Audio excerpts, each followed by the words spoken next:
بسم الله الرحمن الرحيم. إن الحمد لله نحمده ونستعينه ونستغفره ونؤمن به ونتوكل عليه ونعوذ بالله من شرور أنفسنا ومن سيئات أعمالنا. من يهده الله فلا مضل له ومن يضلل فلا هادي له. وأشهد أن لا إله إلا الله وأشهد أن محمدا عبده ورسوله. أما بعد.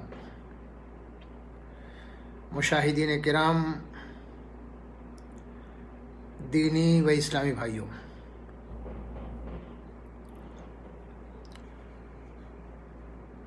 غزوہ بدر کے تعلق سے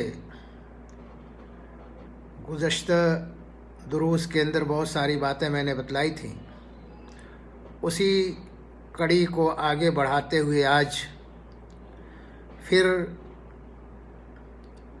اس ملعون لعین فرعون وقت جو مشرکین مکہ کی قیادت کر رہا تھا،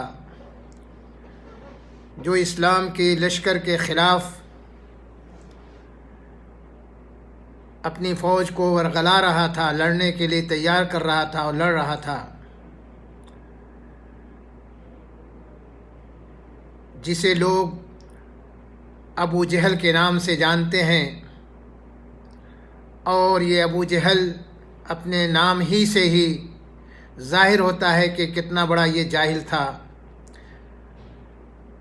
جہالت اس کے اندر کوٹ کوٹ کے بھری ہوئی تھی. ہمیشہ وہ اسلام کے خلاف، مسلمانوں کے خلاف علم بغاوت بلند کیے ہوئے رہتا تھا. آئیے آج غزوہ بدر کے اندر اس کا کیا انجام ہوتا ہے، کس طریقے سے اللہ رب العزت اس کو اور اس کی قوم کو ذلیل و خوار کرتے ہیں. مسلمانوں کا لشکر اور اس ابو جہل کی فوج، جس کی یہ قیادت بنفس نفیس کر رہا تھا، مدینہ کے اندر اپنی فوج کی قیادت کر رہا تھا اور لوگوں کو ورغلا رہا تھا، مشرکین کو جوش دلا رہا تھا، یہ مارو، یہ کاٹو، ادھر چلو ادھر چلو. لیکن جس فانوس کی حفاظت اللہ تبارک و تعالی کرتا ہے، اس کو کون بجھا سکتا ہے؟ کیا اس کا انجام ہوتا ہے اس غزوے کے اندر؟ کس طریقے سے یہ ذلیل و خوار ہوتا ہے اور اس کی قوم ذلیل و خوار ہوتی ہے؟ کس طریقے سے یہ اپنے انجام کو پہنچتا ہے؟ بخاری اور مسلم کے اندر حدیث موجود ہے، اور جس حدیث کے راوی حضرت عبد الرحمن ابن عوف رضی اللہ تعالی عنہ ہیں، کہتے کیا ہیں کہ یہ فرعون وقت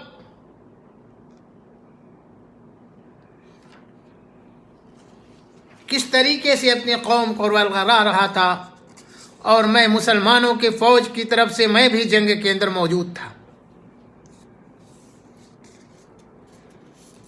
میں بھی دشمنوں کے مراقبے میں تھا اور ان سے لڑنے کے لیے دو دو چار چار ہاتھ کرنے کے لیے اس جنگ کے اندر موجود تھا. گھمسان کی جنگ ہو رہی ہے. عبد الرحمن ابن عوف جو عشرہ مبشرہ میں سے ہیں، کہتے ہیں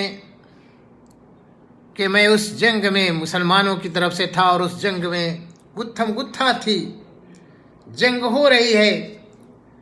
اتنے میں اچانک میں کیا دیکھتا ہوں کہ ایک نوجوان میری دائنی طرف آ کر کے کھڑا ہوتا ہے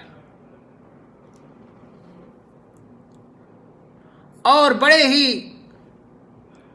شاطرانہ انداز میں، بڑے ہی خفیہ انداز میں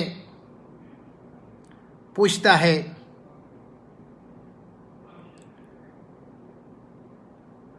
کہ کیا آپ بتا سکتے ہیں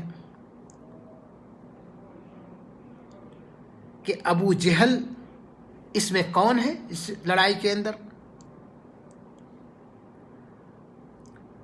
مجھے بڑا تعجب ہوا، یہ چھوٹا سا بچہ جس کی ابھی مونچھ کے بال بھی نہیں جمے ہوئے تھے، نوجوان خوبصورت سا چمکتا دمکتا بدن اور بشاشت چہرے کے اوپر آ کر کے میری دائنی طرف کھڑا ہو کر کے کہتا ہے اتعرف ابا جہل، کیا آپ بتا سکتے ہیں ابو جہل کون ہے؟ حضرت عبد الرحمن بن عوف کہتے ہیں کہ میں اچنبھے میں تھا، یہ چھوٹا سا نوجوان لڑکا یہ کیا کرے گا؟ ابھی میں یہی سوچ رہا تھا کہ بائیں طرف بھی بالکل اسی عمر کا ایک نوجوان لڑکا بڑے ہی چاق و چوبند کے ساتھ آتا ہے اور وہی سوال جو اس داہنے طرف کھڑے ہوئے لڑکے نے سوال کیا تھا وہ بھی سوال کرتا ہے کہ آپ بتا سکتے ہیں کہ ابو جہل کون ہے اس میں؟ حضرت عبد الرحمن بن عوف کہتے ہیں کہ میں سوچ رہا تھا کاش کہ میرے اگل بغل کوئی نوجوان ہٹا کٹا ہوتا، قوی الجسم ہوتا، جس کے ہاتھ میں تلواریں ہوتی، جو حفاظت کرتا میری، لیکن یہ نوجوان اس طریقے سے، میں یہی سوچ رہا تھا۔ اور پھر میں نے ان سے پوچھا کہ آخر تم لوگ کیا کرو گے؟ تو ان دونوں بچوں نے کہا کہ ہم نے سنا ہے کہ وہ شخص نبی کریم صلی اللہ علیہ وسلم کو گالی دیتا ہے۔ غور کیجئے دوستو، نبی کریم صلی اللہ علیہ وسلم کی محبت سے کتنا سرشار تھا،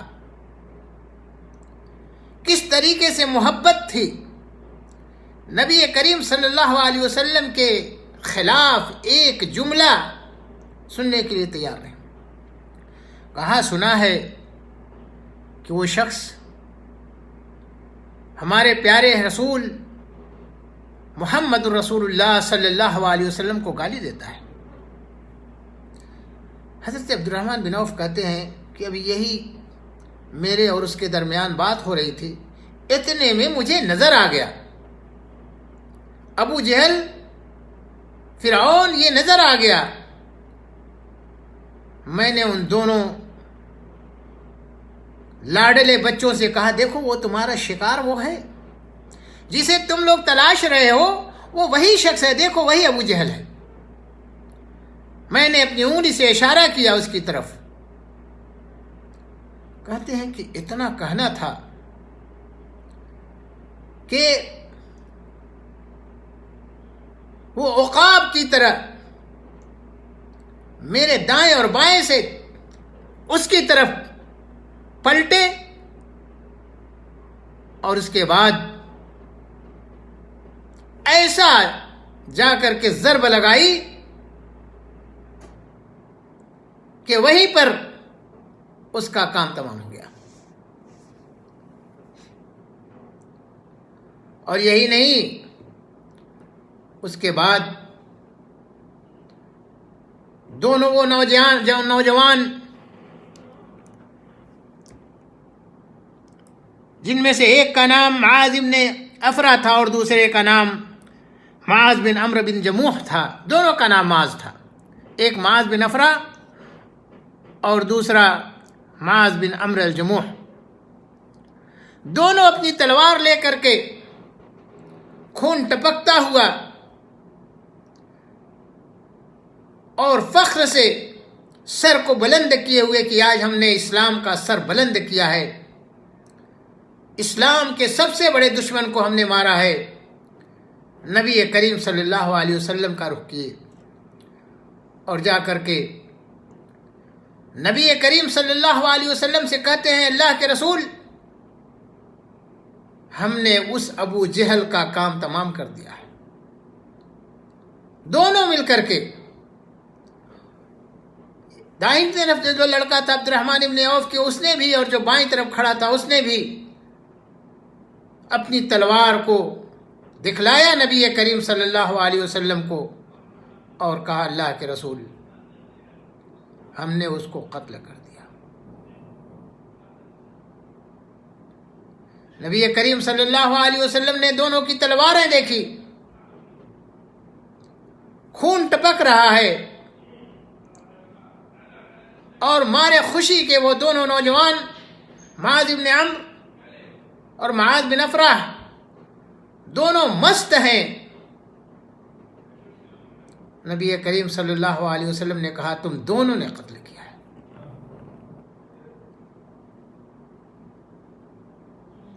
اور اس کے بعد نبی کریم صلی اللہ علیہ وسلم نے عبداللہ ابن مسعود کو بھیجا، کہا دیکھو یہ دونوں آ کر کے اس طریقے سے تو کہتے ہیں، ذرا دیکھو کہاں پر ابو جہل ہے. عبداللہ ابن مسعود نکلے تلاشنے کے لیے، تلاشتے تلاشتے ابو جہل کو پا گئے. خون سے لت پت تھا، جاں کنی کے عالم میں تھا، ابھی سانس اس کی چل رہی تھی، وہ زندہ تھا. حضرت عبد الرحمن ابن عوف کی روایت میں ہے کہ عبداللہ ابن مسعود پہنچتے ہیں اور اس کی داڑھی کو پکڑتے ہیں، اور اس کے بعد جب داڑھی کو پکڑتے ہیں تو وہ آنکھ کھول دیتا ہے. اس نے کہا تم کون ہو؟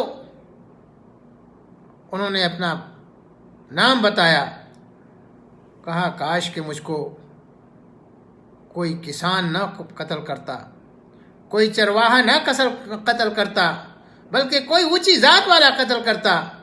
اس وقت بھی اس کے اندر کبر و غرور، تکبر، گھمنڈ بھرا ہوا تھا، لیکن عبداللہ ابن مسعود رضی اللہ تعالیٰ عنہ نے اس کو اپنی تلوار سے اس کا سر تن سے الگ کر دیا اور نبی کریم صلی اللہ علیہ وسلم کے پاس سر لے جا کر کے رکھ دیا. کہا اللہ کے رسول یہ ابو جہل کا سر ہے، جن کو ان نوجوانوں نے بالکل ادموا کر کے چھوڑ دیا تھا. اور اس طریقے سے ابو جہل اپنے انجام کو پہنچ جاتا ہے. عزیز دوستو، اسلام کے اندر وہ طاقت و قوت ہے، اسلام کے اندر وہ زور ہے کہ اگر کوئی شخص واقعی اسلامی حمیت اس کے اندر ہو تو اس کے عمر کی کوئی قید نہیں ہے، بس اسلامی حمیت ہونی چاہیے، اسلام سے محبت ہونا چاہیے، اسلام پر مر مٹنے کے لیے تیار ہونا چاہیے، چاہے فوج کتنی ہی زیادہ ہو. یہ دونوں معاذ بن عمرو اور معاذ بن افرا اپنی نوجوانی کے اندر، عمر کوئی زیادہ نہیں، لیکن اس مردود شیطان لعین ابو جہل کو سکنڈوں میں پچھاڑ ڈالا۔ عزیز دوستو، ہمارے اندر بھی اسلامی حمیت ہونی چاہیے۔ ہمیں بھی دشمنان اسلام جس طریقے سے ہمارے اوپر آج ظلم و تشدد کر رہے ہیں، ہمیں خاموش نہیں رہنا چاہیے۔ میرے دوستو، اسلام کی تاریخ پڑھیے، کس طریقے سے مسلمانوں نے اسلام کے لیے اپنی جان گنوائی ہے، کس طریقے سے اسلام بچانے کے لیے مسلمانوں نے اپنے تن من دھن سب کو جو ہے قربان کر دیا ہے، تب کہیں جا کر کے اسلام ہم تک پہنچا ہے۔ ہمیں تو بنا بنایا چلنی میں چھان کر کے اسلام ملا ہے، لیکن ہم اسے گدلا کر رہے ہیں، ہم اسے خراب کر رہے ہیں۔ جس طریقے سے ہمیں اسلام کی حفاظت کرنی چاہیے نہیں کر رہے ہیں، اور عجیب معاملات ہیں۔ آج اسلام ہی کے نام پر بہت سارے ایسے لوگ اسلام کے خلاف، صحابہ کرام کے خلاف، اسلاف کے خلاف، ہمارے بزرگوں کے خلاف نکتہ چینیاں کرتے ہیں اور انہیں بدنام کرنے کی کوشش کرتے ہیں۔ عزیز دوستو، غور کیجئے کس طریقے سے ہمارے بزرگوں نے اسلام کے لیے اپنی جانیں قربانی کی، کس طریقے سے مسلمانوں نے اللہ کے راستے میں قربانیاں دے کر کے اسلام کو پھیلایا، اور اس کا نتیجہ انہیں وہ ملا کہ جس کا اللہ تبارک و تعالیٰ نے وعدہ کیا۔ اس لیے دوستو، ہمیں بھی کبھی سست نہیں رہنا چاہیے، ہمیں کبھی ڈرنا نہیں چاہیے۔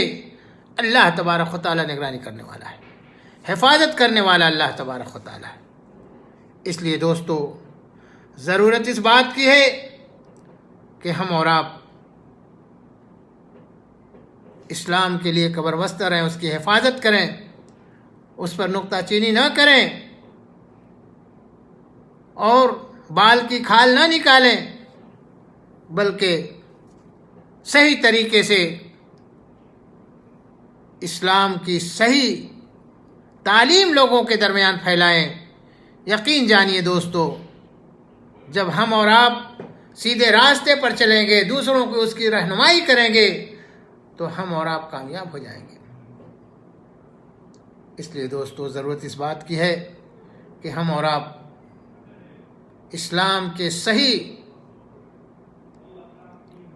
طریقے کو صحیح طریقے پر اور صحیح لوگوں تک پہنچائیں۔ یقیناً اس میں ہمارے لیے کامیابی ہے اور ہم اس میں کامیاب ہو سکتے ہیں، اور نہیں تو دوستو یقین جانیے کہ بڑی پسپائی ہے، بڑی ناکامی ہے ہم مسلمانوں کے لیے اگر ہم اسلام پر کوئی